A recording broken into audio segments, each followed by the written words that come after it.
بسم اللہ الرحمن الرحیم۔ حضرت ابراہیم علیہ السلام کی عمر مبارک 86 برس ہو چکی تھی، تاہم اولاد کی نعمت سے محروم تھے۔ انہوں نے اللہ تعالیٰ کی بارگاہ میں کچھ اس طرح دعا کی: اے میرے رب، مجھے نیک اور صالح بیٹا عطا کر۔ یہ دعا اللہ کی بارگاہ میں قبول ہوئی اور آپ کی دوسری بیوی حضرت حاجرہ رضی اللہ تعالی عنہا کے بطن سے آپ کو حضرت اسماعیل علیہ السلام کی پیدائش کی خوشخبری سنا دی گئی۔ عبرانی زبان میں اسماعیل کا تلفظ شمائیل ہے۔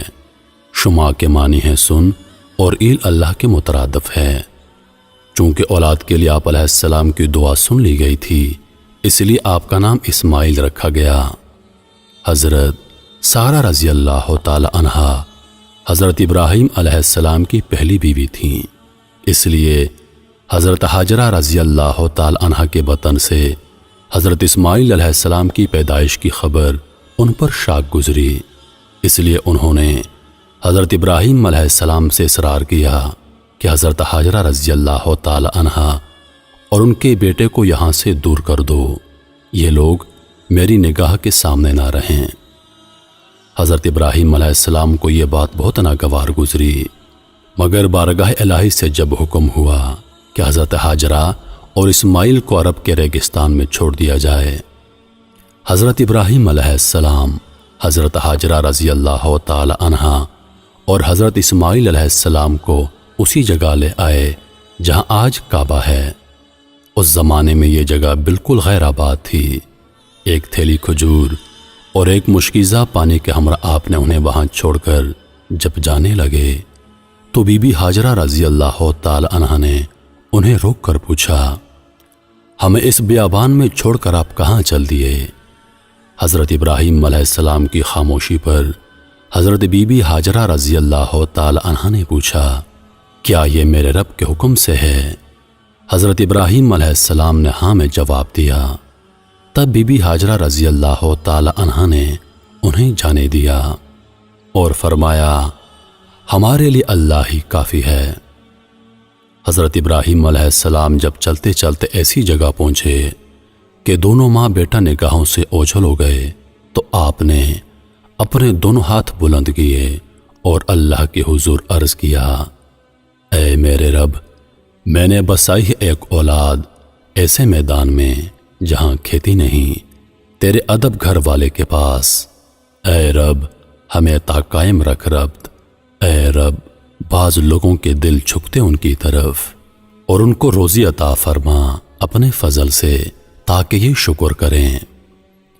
حضرت حاجرہ رضی اللہ تعالی عنہا چند روز تک مشکیزے سے پانی پیتی رہیں اور کھجوروں سے گزارا کرتی رہیں، اور حضرت اسماعیل علیہ السلام کو دودھ پلاتی رہیں۔ جب پانی اور کھجوریں ختم ہو گئیں تب وہ پریشان ہو گئیں، کیونکہ وہ خود بھوکی تھیں، اس لیے دودھ بھی نہ اترتا تھا، اور بچے نے بھوک اور پیاس سے رونا شروع کر دیا تھا۔ بچے کی بے چینی دیکھ کر حضرت حاجرہ رضی اللہ تعالی عنہا نے پانی کی تلاش شروع کر دی، اور وہ صفا پہاڑی پر چڑھیں کہ شاید کوئی اللہ کا بندہ نظر آ جائے یا کہیں سے پانی مل جائے، مگر کچھ نظر نہ آیا۔ پھر وہ واپس وادی میں آ گئیں، اور پھر وہ دوسری پہاڑی مروہ پر چڑھیں کہ کہیں پانی نظر آ جائے۔ اس طرح آپ نے 7 چکر لگائے۔ مامتا کا یہ جذبہ اللہ تعالیٰ کی بارگاہ میں اس قدر مقبول ہوا کہ بیت اللہ کی زیارت کے لیے آنے والے ہر فرد پر اللہ تعالیٰ نے اسے لازم قرار دے دیا کہ حضرت حاجرہ رضی اللہ تعالی عنہا کی سنت کی پیروی کرتے ہوئے صفا اور مروہ کے پہاڑوں کی سائی کرے۔ اس جستجو پر مشتمل عمل کی مقبولیت کا ایک اشارہ یہ بھی تھا کہ 7ویں چکر میں حضرت حاجرہ رضی اللہ تعالی عنہا جب بچے کے پاس واپس آئیں تو دیکھا کہ جس جگہ حضرت اسماعیل علیہ السلام روتے ہوئے ایڑیاں رگڑ رہے تھے، وہاں سے پانی کا چشمہ جاری ہو گیا ہے، اور یہ چشمہ آج بھی موجود ہے، اور ہم لوگ اسے آب زمزم کے نام سے جانتے ہیں۔ ہزاروں سال گزرنے کے باوجود چشمے کا پانی اسی طرح جاری ہے۔ اللہ تعالیٰ نے اس میں مخلوق کے لیے شفا رکھی ہے۔ حضرت حاجرہ رضی اللہ تعالی عنہا یہ معجزہ دیکھ کر بے حد خوش ہوئیں اور اللہ تعالیٰ کا شکر ادا کیا۔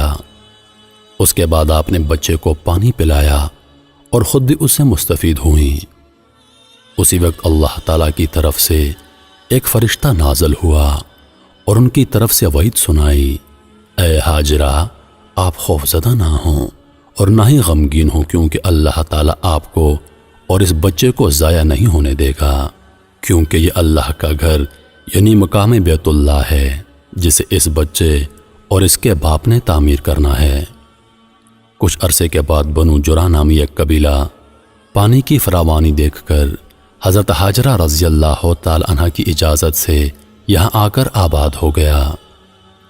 حضرت اسماعیل علیہ السلام کا بچپن اسی قبیلے کے افراد کے درمیان گزرا۔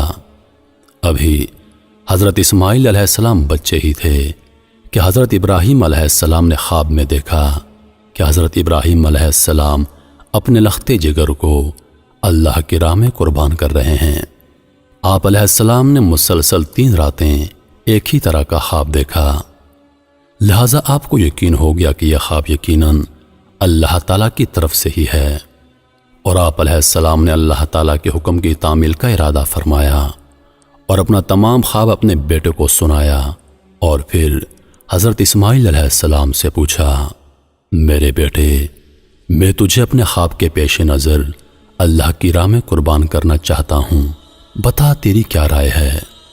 اس پر حضرت اسماعیل علیہ السلام نے انتہائی تحمل کے ساتھ فرمایا، بابا جان، آپ اللہ کے نبی اور ان کے برگزیدہ بندوں میں سے ہیں، آپ بے فکر ہو کر اللہ کے حکم کی تعمیل کریں، انشاءاللہ آپ مجھے انتہائی صبر والا پائیں گے۔ چنانچہ یہ دونوں اللہ کے بندے حکم خداوندی کے لیے گھر سے نکل کھڑے ہوئے۔ روایات میں آتا ہے کہ ابلیس نے انہیں ناکام بنانے کے لیے کئی طریقے اپنائے۔ سب سے پہلے وہ بی بی ہاجرہ رضی اللہ تعالی عنہ کے پاس پہنچا اور انہیں بتایا کہ حضرت ابراہیم علیہ السلام اپنے بیٹے کو اللہ کی راہ میں قربان کرنے چل پڑے ہیں۔ اس پر بی بی ہاجرہ رضی اللہ تعالی عنہ نے فرمایا، اسماعیل ہماری اکلوتی اولاد ہے، ابراہیم ایسا نہیں کر سکتے۔ پھر ابلیس نے کہا وہ اللہ کے حکم کے مطابق کر رہے ہیں۔ اس پر بی بی ہاجرہ نے فرمایا، اگر یہ میرے خالق کی رضا ہے تو میں اس پر راضی ہوں۔ جب یہاں ابلیس کے سارے وار ناکام ہو گئے تو اس نے حضرت ابراہیم علیہ السلام کو اکسانے کا ارادہ کیا اور ان کے دل میں باپ کی شفقت کو ابھارنے لگا اور کہا، اے ابراہیم، اسماعیل آپ کی اکلوتی اولاد ہے، آپ عمر رسیدہ ہیں اور انہی سے آپ کی نسل ہے، یہ آپ کیا کرنے جا رہے ہیں؟ اس پر حضرت ابراہیم علیہ السلام نے جواب دیا، مجھے میرا بیٹا اللہ نے دیا ہے اور یہ میرے پاس اللہ کی امانت ہے، میں اللہ کے حکم پر راضی ہوں، وہ جیسے چاہے حکم دے، ہم اس کے تابع اور فرما بردار ہیں۔ آپ علیہ السلام کے جواب سے ابلیس کو سخت مایوسی ہوئی، لیکن اس نے آپ کو بہکانے کی اپنی ناکام کوشش جاری رکھی، حتیٰ کہ اس نے حضرت اسماعیل علیہ السلام کو بھی بہکایا، لیکن وہ بھی اپنے مقصد پر ڈٹے رہے۔ حضرت اسماعیل علیہ السلام نے فرمایا، میں اپنی رب کی رضا میں راضی ہوں، میرے رب نے میرے بابا کو براہ راست میری قربانی کا حکم خواب میں دیا ہے، اور انبیاء کرام کے خواب سچے ہوتے ہیں۔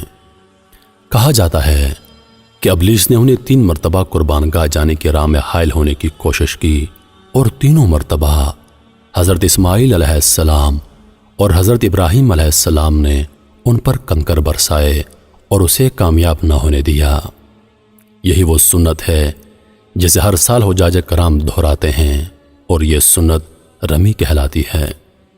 بالآخر دونوں باپ بیٹا وادی منع میں پہنچے، جہاں اسماعیل علیہ السلام کو ذبح کرنا تھا۔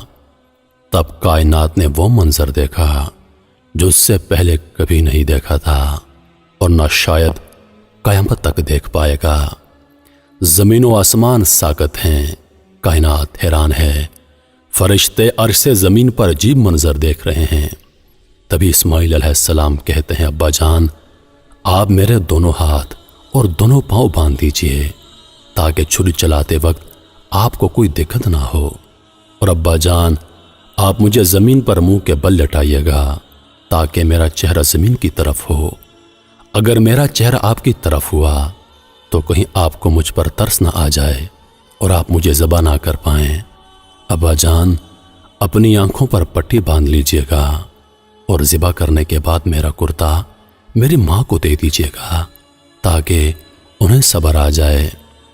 باپ نے سب باتوں پر عمل کیا، بیٹے کا ماتھا چوما، پاؤں باندھے اور بیٹے کو زمین پر منہ کے بل لٹا دیا اور چھری چلا دی، لیکن چھری نے حضرت اسماعیل علیہ السلام کو نہ کاٹا کیونکہ اللہ کو کچھ اور ہی منظور تھا۔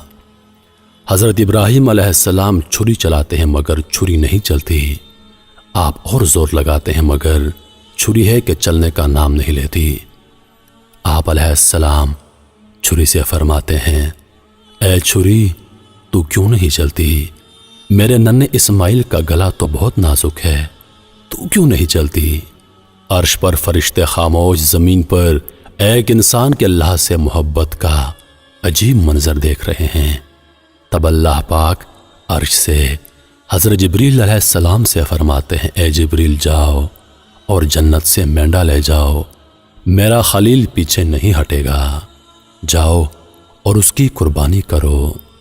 تب حضرت جبریل علیہ السلام جنت سے مینڈا لے جاتے ہیں اور حضرت اسماعیل علیہ السلام کو چھری کے نیچے سے ہٹایا اور مینڈا رکھ دیا۔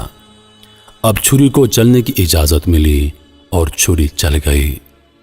تب حضرت ابراہیم علیہ السلام کے ہاتھوں پر گرم خون لگا اور بے ساختہ آپ کی زبان سے نکلا، اللہ اکبر، یا اللہ تیرا شکر ہے۔